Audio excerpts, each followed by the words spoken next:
Yo, that's what's going on with y'all this weekend. I decided to review Wild Waste almost entirely out of spite. Apparently it can get even worse than Super Sale on Superheroes, which I only gave a 2 out of 10. So let's see how much worse it can actually be. Beware, because spoilers be lurking ahead. So we kick off things with a dude named Vance attempting to find some type of work, and he gets frustrated because the only thing available are a bunch of escort quests, and he doesn't feel like being tied to the hip of some annoying NPC.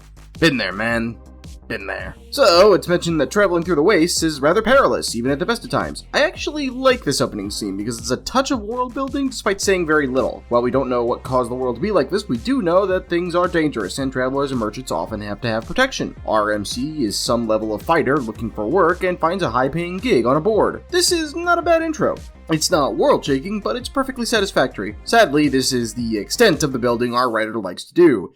He's one of them, neat idea writers who can take an intriguing concept and build next to no world for it and go exactly nowhere with it. Jar Jar Abrams, that's what he is. He's a Jar Jar. We're left to deduce that this is most probably a future post-apocalyptic USA where there are plenty of non-humans around that are treated with disgust by the local guards who aren't actually very good fighters. I'll take completely generic, unlikable town guards for $300, Alex. While not exactly a deal breaker, this is a trope that's so worn out even a street hooker would recommend to take a nice long vacation behind the woodshed, where no one can hear the shotgun go off. So Vance heads to his new clients and finds a set of bookish scholars, which seems like an odd profession in the wasteland because presumably you don't have huge populations. That's the thing, like scholarly work is usually only something focused heavily on once you reach a certain stage of society. Otherwise, someone like scholars just seems absolutely ridiculous. Anyway, he quickly cuts them off when they start talking because he wants to get to the point. And the book says he didn't want to hear their life story. They seem to think he gave a shit. He didn't. Just... Ooh. The edge. I bleed black as night and haven't time to suffer these annoying fools. Now you're just edgy, like Shadow the Hedgehog edgy. Shadow the Hedgehog's character model. Wow! Look at all of those edges! It all starts with this, a jewel containing the ultimate power. So, after a few months of travel, they have to dodge around a few undead, then are attacked by a lone orc. And I know I gave the book some leeway when it came to the post-apocalyptic thing, but the fact that there are undead orcs and all manners of things is just a bit lazy, because you don't explain any of it. There's a throwaway line about the experiments of the United States, but that's neither satisfactory, nor does it actually explain what these creatures are. I don't know if we're talking Lord of the Rings orcs or D&D orcs, or something altogether different. It's not mentioned how strong this lone orc is. We know that it's around 6 feet tall, and it's strange that it's alone and has green skin. That's it. I mean, if we're just going to be doing tropes without any effort, then why are we here? So far, this is just Attack on Titan meets a D&D game. And I really don't care to read that story. Well, unless it's like Critical Failures, where it actually is a D&D game. So, Vance starts getting his ass handed to him by an orc, and I only mention it because the author uses the phrase, his blood sang. Look, blood can do a lot of things. It can spew, it can pound in your ears, it can pulse through you, it can taste like copper, it can even pull around someone. But it does not and cannot sing. So, Vince lands a solid blow on our orc, and the author says that the orc lost their grip on the weapon. Now, part of this depends on exactly how human-like orcs are, I suppose, but the word "it's" really would fit better here. There is just awkward and strange. So Vince has some strange abilities, which sings of Gary Stew, but fine, whatever. He has an empathic ability to see into the orc's emotional state and reveal some of its history. This is just one of those aforementioned cool ideas that ends up going nowhere. It's a hasty means to a weird end, but I'm jumping ahead a bit.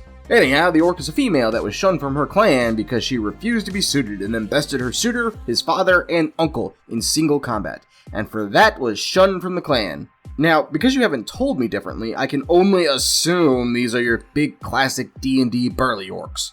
In which case, why exactly would they shun a chick who beat 3 people in single combat back to back? This bitch should have had an entire tribe simping for her on the daily. Orcs are typically depicted as a warrior-based race who admire strength and battle prowess above all else. Now, sure, you are the creator of this world, are free to change that, but you haven't bothered to tell us how orc cultures work. Not before now, and certainly not later. This is very, very lazy. And again, is done only to get us where the author wants to go. Now you may be thinking, but surely this is the point of all novels. And yes, in a way it is. However, the effort to get the reader where you want them to be in a natural, convincing way is the job of your chosen craft. The idea of a world and culture that feel real are the aims, and the tools at your disposal are your words and ideas. You hastily discard the first and are content to handle the second sloppily, and therefore you are a poor craftsman. You are not without some ability. But talent without training is nothing. You must study, hone, redraft, and find a way to make your creations great. This is the path of the Jedi. The quick and easy path to pump out sludge every few months. That is the way of the dark side, and once you start down that dark path, it will forever dominate your writing career. So moving on, there are apparently only two paths forward for our orc, which was to either accept the banishment or, and I quote here, fight them to the death for the right to be the leader. Dude, if you fight the clan to the death, you will not be the leader because the clan will be dead. I am not the leader of the spiders that like to seek refuge in my basement. I am the one who killed them. The comet that wiped out the dinosaurs is not the master of dinosaurs. And now I'm a little frustrated because I'm forced to admit that Master of the Dinosaurs is a pretty bitchin' name for a band. After seeing her past, Vince can't bring himself to kill her, so he's at least slightly less sociopathic than the protagonist of Super Sale on Superheroes. Honestly, I like this bit in a vacuum, if it existed outside the context of a larger story. After all, if soldiers were able to truly see into the lives of the men they were fighting, it would be almost impossible for them to fight one another, even knowing their duty, even knowing their country's requirements. So, knowing this orc story makes it very hard for even an asshole to kill her. That's not bad. Sadly, this moment exists in the context of a very lazy book. He gives her some fresh meat and heads on his way. After getting his shit wrecked by some gator people, he gets rescued by the orc that he spared. Again, cliche is all get out. Your one saving grace is your interesting ideas, and yet you so quickly resort to cliches. It's actually fascinating. What's weird is when he's concerned about his injuries, he checks his penis and discovers that he's burying a full chub and naked. I mean, hey, I'm not kink shaming, but keep some priorities, my man. So, female orc checks on him and she literally grabs him by the dick, which excites him. Not normally my choice for reading, but I suppose the internet certainly wouldn't judge. And if I weren't already sure that this author really likes writing weird sex books, I'm forcibly reminded. I don't really know if I have the right to complain about the decor when I'm the one crashing the crack den. Besides, I'm sure someone out there unironically got off to the idea. Honestly, the whole thing is just laughable to me, but probably not for the reasons the author might want me laughing. So, as the orc helps him, they fuck. I really have no other way to put it. It reads like exactly what it is. It's a Wattpad-worthy sex session between MC and orc. It's uncomfortable. And not just because it's smut, but because it feels eerily like self-insert smut.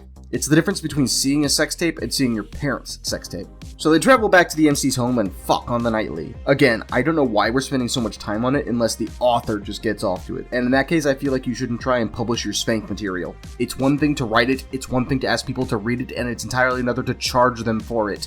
So, they bathe, and yeah, we spend an awful long time examining the orc's bod. I generally wonder if this dude learned to write from Smutfix, because if this were all about pre-established characters from a better author's world, I would swear that I've read this back during my fanfic days. This is just actually smut. Like, no joke. The entire rest of the chapter is them boning. I really don't care for it. I'm sure somebody would, but I came here for something of a story. And it's bad porn story, you know? Like, there's a touch of story here, but it's clearly not what the author wanted to show me. I don't want to just read this dude's spank bank for another 25 chapters. Also, I understand I'm not normally the one to judge such things, give my own personal views on porn and smut, but just, how can I even put this? It's very clearly smut that wants to be something more, but it's straight up like every sex scene that's trying to be more in a fanfic. It could be copy and paste. No, we were so close! You almost had some world building. You were so close to trying. Damn it. So it goes on about how a number of factors made all the major cities into sprawling slums that are all run by women. And if you can't see where this is going, you need some glasses. Fucking damn it all. There's even a good bit about how technology started to move backwards and become more primal and all. And there's no need for things like bankers. Except there apparently are scholars. Why do you try but not put in any effort? I literally can't understand it. So after we finally get just a touch of world building, and it's only a speck, it raises 1 million more questions. So apparently the USA is now split into two kingdoms, one run by a council and one run by a king. No idea how each of them runs their kingdom, and it doesn't appear to matter. Okay then. Apparently there's a ton of travel between the kingdoms, and stop! If these two are so vastly different and presumably can't work together by virtue of fuck you, this is mine, then why is travel so common between the two? I can understand some travel, sure, after all, goods and services, things of that nature, but this makes it sound like it's an extremely common practice. The United States doesn't have much foot traffic to North Korea right now. I mean, aside from the fact that there's an ocean in the way. Anyhow, if you're one of the people making this weird trip between kingdoms, because fuck you, that's why, you have to have a ranger accompanying you. Alright, I guess. Don't know why you can't just train yourself to fight, because the MC makes it very clear that the guild does not train anyone. Wait, so all this guild does is test you, give you a stamp of yes or no, and then take a cut of your earnings whether or not you complete the job? Fuck man, even an actor's agent does more than that to be grossly overpaid. Am I supposed to think the guild is a dick? Because the guild seems like a dick. So, doing some research, this book came out 4.5 months after Super Sale on Superheroes. Even Stephen King would think that was an insanely quick time to write a book. However, in double checking that they were in fact written by the same author, I found that he has a website, and just, it's great to check out for a giggle. It looks like this dude took 1 semester of website programming and then built something that dreamed of the stars, but I really want to call it his little bio blurb. I'm Randy Darren. I write books that I want to read. To that end, I should warn you that my books are explicit and don't hold the cultural and society norms. I think you mean societal. I write whatever ideas I find interesting. I hope that you like them. Unneeded comma. 2. We need to discuss this. Shouldn't you be talking about the book? No, we need to talk about this little blurb. First off, you writing books that you want to read is, in premise, a fine idea, as a base. However, you still have to put the work in. I was half joking when I said we were just reading smut you intended for yourself, but that actually appears to have been the entire point. I imagine this author persists under the delusion that there is no such thing as bad art, that as long as someone likes it, it's good by that virtue. Well, good for you, you sanctimonious pusher of crap. Unfortunately for you, the profession you've chosen, and the art you've heavily-handedly forced into the world, is a media where the story you're telling and the manner in which you tell it is vital to its quality, and you are sorely lacking in these areas. But instead of trying to improve, you seem content to merely say, well, I like it. Well, so great for you as you bring the collective efforts of the entire branch of art down another notch. I'm gonna pitch you an honest idea. Try to get hired at Disney. I'm not kidding. They will love your ability to pump out sludge in startlingly quick quantities. You'll probably have to drop the smut, but you'll be paid handsomely for it. You like setting up interesting idea with no solid world building, poor characterization, and no good plans as to where the hell you're going with all this. Based on all that and Disney's history, you should be good for at least 2 Star Wars movies. I'm done.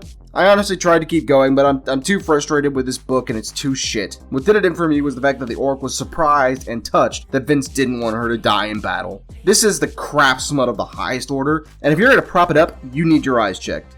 Honestly, it's only worse than Super Sale and Superheroes because instead of being a male power fantasy, it's a male power fantasy with copious amounts of bad sexual content pulled straight from Wattpad. My personal score is 0.5 out of 10. You have some interesting ideas, and that seems to be your singular skill. However, you lack effort, ability, or the time to bring those ideas anywhere worth bringing them, and instead just want to write bad smut. Let's go ahead and take a look at that bingo card. And considering we didn't even get through a 1/7 of what this book had to offer, we fucking annihilated that bingo card. I don't know what more I can even say about that. Yep. Anyhow, that's all for this time. So if you have something else you want me to review, go ahead and leave a comment down below. Let me know. If you want to see what we get into next time, go ahead and subscribe. Until then, drink plenty of water, tell your parents that you love them, and stroke your mustache at night.